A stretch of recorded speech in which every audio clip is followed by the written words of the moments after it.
Whenever I turn on the news, there always seems to be someone arguing that climate change is not actually happening. On his Twitter page, President-elect Donald Trump said the concept of global warming was created by and for the Chinese in order to make the U.S. manufacture non-competitive. Similarly, Oklahoma Senator Jim Inhofe publicly stated that global warming is the greatest hoax ever portrayed on the American people. However, despite what various political figures and news channels claim, climate change is a very real and carries serious consequences for our and future generations. While several political figures have proposed hypothetical climate change conspiracy theories, global warming believers argue for climate change based on the hard scientific fact.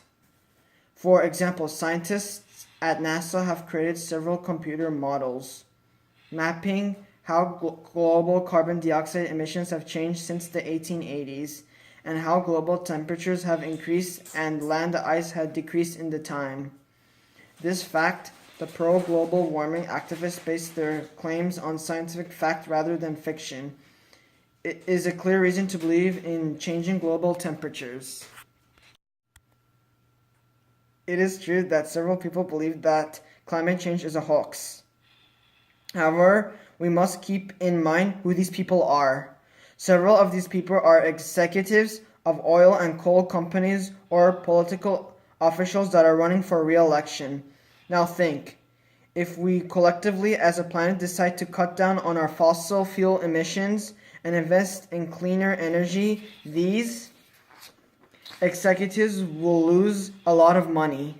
Therefore, it makes sense that they would be supporting a position that supports their making money. Changing global climates have very real and serious consequences for our future generations.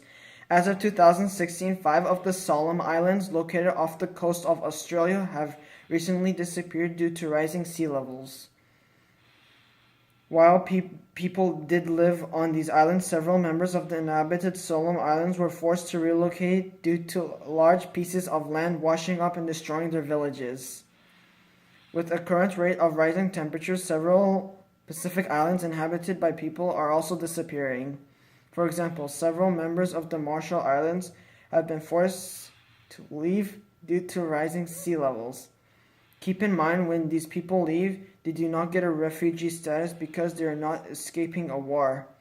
Therefore, they do not get any benefits of refugee status. Climate change is real and climate change is happening now. People who support this argument base their support on scientific facts, while people who say that is not really happening, they base their support on their own interests. Climate change has and will continue to have devastating consequences as seen in the cases of the Solomon Islands and the Marshall Islands. In order to protect our generation and future generations, we must all agree that our planet is changing and take action to protect our home. After all, there's only one planet, Earth.